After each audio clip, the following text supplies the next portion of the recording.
Hello friends, welcome back to my YouTube channel. दोस्तों, exam के दृष्टिकोण से काफी महत्वपूर्ण एक जो टॉपिक है वो टॉपिक है संवैधानिक भाषाएं। आप भारत के किसी भी प्रतियोगी परीक्षा की तैयारी कर रहे होंगे, उसके जब आप प्रीवियस ईयर पेपर को देखेंगे तो उसमें संवैधानिक भाषाओं से कोई ना कोई जो प्रश्न है आपके एग्जाम में पूछा जाता है। चाहे आप यूपीएससी का या किसी स्टेट का पीसीएस का या कहीं कर्मचारी का या कांस्टेबल लेवल का जितने भी एग्जाम दीजिए आप, उसमें एक प्रश्न इस संवैधानिक भाषाओं से रहता है।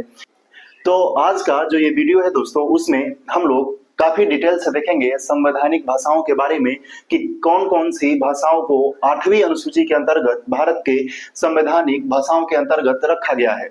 जैसा कि हम लोग जानते हैं कि संवैधानिक भाषाएं ये हैं 8वीं अनुसूची में। और जब मूल रूप में जब संवैधानिक भाषाओं की बात किया जाएगा दोस्तों, तो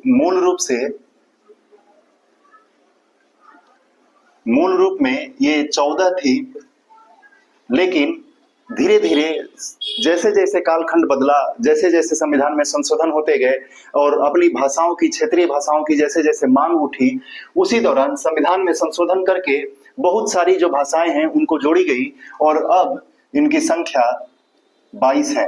तो यदि आपसे पूछे कि भारतीय संविधान में वर्तमान में कितनी भाषा हैं, तो उनकी संख्या 22 है। और मूल रूप से भारतीय संविधान में कितनी भाषा थी, तो वो थी 14। बोर्ड पे लिखा गया इस टॉपिक का हर एक जो सेंटेंस है वो काफी इंपॉर्टेंट है, क्योंकि सिंगल ये मूल रूप में कितनी भाषा थी और अब कितनी भाषा है, सिर्फ इससे परीक्षा में सैकड़ों बार प्रश्न बने हैं दोस्तों। आइए पहले देखते हैं कि जो जोड़ी गई भाषाएं हैं वे कौन कौन सी थी। पहले तो 14 थी दोस्तों। 15वां जो भाषा जोड़ी गई, 15वां जो भाषा जोड़ी गई वो थी सिंधी। सिंधी जो भाषा जोड़ी गई थी दोस्तों, ये जोड़ी गई थी 21वां संविधान संशोधन। ये सीए मतलब कॉन्स्टिट्यूशनल अमेंडमेंट, तो इसको आप संविधान संशोधन लिख लीजिएगा कि सिंधी को जो 15वां भाषा बनी थी, इसको 21वां संविधान संशोधन वर्ष 1967 में जोड़ा गया था। उसी प्रकार जो 16, 17, 18 ये जो 3 भाषा था दोस्तों, इसको ट्रिक के लिए हम लोग नमक बोलते हैं और ये क्रम संख्या पे आ जाएगा 16, 17, 18। तो न से हो जाएगा दोस्तों नेपाली, म से हो जाएगा मणिपुरी और क से हो जाएगा कोंकणी। तो नेपाली, मणिपुरी और जो कोंकणी भाषा है, इसको संविधान में ऐड किया गया था दोस्तों 71वां संविधान संशोधन। और ये संविधान संशोधन जिस वर्ष में हुआ था वो था 1992। उसी प्रकार ये जो 3 भाषा जोड़ा गया था, उसके बाद अगला जो संविधान संशोधन हुआ था उसमें 4 भाषा को इस संवैधानिक भाषाओं की सूची में जोड़ा गया था दोस्तों। वो जो 4 भाषाओं का जो ट्रिक है वो है BDMS। बी से हो जाएगा दोस्तों बोडो, डी से हो जाएगा डोंगरी और एम से हो जाएगा दोस्तों मैथिली और एस से हो जाएगा संथाली। तो ये जो चारों भाषा थी दोस्तों, BDMS मतलब बोडो, डोंगरी, मैथिली, संथाली, इसको 92वां संविधान संशोधन 92nd कॉन्स्टिट्यूशनल अमेंडमेंट के द्वारा जोड़ा गया था। और ये जो साल था वो साल था दोस्तों 2003। एग्जाम के दृष्टिकोण से ये सिंधी भाषा, नेपाली, मणिपुरी, कोंकणी, इसके साथ साथ कौन से संविधान संशोधन के हिसाब से इसको ऐड किया गया था वो काफी इंपॉर्टेंट है। 15वां जो भाषा जोड़ा गया था दोस्तों वो था सिंधी। उसके बाद जो 71वां संविधान संशोधन हुआ था उसके द्वारा 3 भाषाओं को जोड़ा गया था, वो है नमक, नेपाली, मणिपुरी और कोंकणी। उसके बाद 4 भाषाओं को एक साथ संविधान की 8वीं अनुसूची में जोड़ा गया था और उसका जो ट्रिक है BDMS, बोडो, डोंगरी, मैथिली और संथाली। तो इसको जो जोड़ा गया था 2003 में। ईयर वाइज आपको और संविधान संशोधन वाइज इस सबको आपको याद रखना है।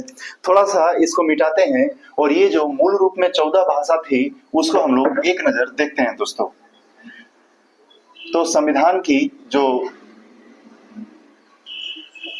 मूल रूप से जो 14 भाषा थी दोस्तों, उसको हम लोग ऐसे देख सकते हैं, AB, GH, KK,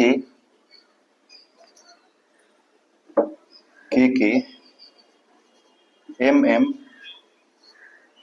OP, ST, TU। 1 2 3 4 5 6 7 सात भाषा इधर, 7 भाषा उधर, 14 भाषा। ये जो मूल रूप से भाषा थी, तो इसको हम लोग याद करेंगे दोस्तों। ए से हो जाएगा असमिया, बी से हो जाएगा बांग्ला, जी से हो जाएगा गुजराती, एच से हो जाएगा हिंदी, के से हो जाएगा कन्नड़, और के से हो जाएगा कश्मीरी। एम से हो जाएगा दोस्तों मलयालम, एम से हो जाएगा मराठी, ओ से हो जाएगा ओडिया, पी से हो जाएगा पंजाबी, एस से हो जाएगा दोस्तों, एस से हो जाएगा दोस्तों संस्कृत, टी से हो जाएगा तमिल, ये टी से हो जाएगा तेलुगु, और यू से हो जाएगा दोस्तों उर्दू। तो संविधान की जो 14 भाषाएं थी वो इस प्रकार से है दोस्तों। आप याद करने के क्रम में इसको अल्फाबेटिकली याद करना है। जैसे पहले ए बी आता है, फिर उसके बाद GH, फिर KK, फिर MM, फिर OP, फिर ST, फिर TU। ए से हो जाएगा असमिया, बी से बांग्ला, जी से गुजराती, एच से हिंदी, के से कन्नड़, के से कश्मीरी, एम से मलयालम, एम से मराठी, ओ से ओडिया, पी से पंजाबी, एस से संस्कृत, टी से तमिल, टी से तेलुगु, यू से उर्दू। और उसके बाद जो संविधान संशोधन के द्वारा जो भाषाएं ऐड की गई थी, 15वें नंबर पे है सिंधी, इसको 21वां संविधान संशोधन 1967 में। उसके बाद 3 भाषा एक साथ जोड़ी गई थी, वो है नमक, नेपाली, मणिपुरी, कोंकणी। इसको जो जोड़ा गया था दोस्तों 71वां संविधान संशोधन 1992 में। उसके बाद 4 भाषा को जोड़ा गया था, वो था BDMS, बोडो, डोंगरी, मैथिली, संथाली। और इसको जो ऐड किया गया था दोस्तों, ये था 92वां संविधान संशोधन 2003। तो ये रहा हम लोग का संविधान के अनुसूची में 8वीं अनुसूची में वर्णित सारी भाषाओं का ये लिस्ट है। इसके साथ साथ कुछ जो भाषाएं नहीं पूछी गई हैं, उनका भी इसमें एग्जाम में पूछता है कि निम्न में से कौन सी भाषाएं भारत के संविधान की अनुसूची में नहीं है। तो इन सारी भाषाओं को छोड़कर जितने भी भाषा रहेंगी दोस्तों, वो भारत की 8वीं अनुसूची में वर्णित नहीं है। लेकिन उसमें 2 या 3 काफी फेमस है, परीक्षा में उन्हीं को पूछा जाता है। तो उसको भी एक नजर हम लोग देख लेते हैं। उसमें जो पहला नाम है दोस्तों, वो है इंग्लिश का, दूसरा नाम है राजस्थानी का, और तीसरा नाम है भोजपुरी का। तो इंग्लिश, राजस्थानी और भोजपुरी को संविधान की 8वीं अनुसूची में इसको शामिल नहीं किया गया है। इसीलिए आपको ये बात याद रखना है। जब भी भारत के लेवल पे जो एग्जाम या सेंट्रल लेवल पे जो एग्जाम होता है, उसमें पूछा जाएगा कि कौन सी भाषा भारत के 8वीं अनुसूची में नहीं है, तो उसमें ऑप्शन रहेगा इंग्लिश।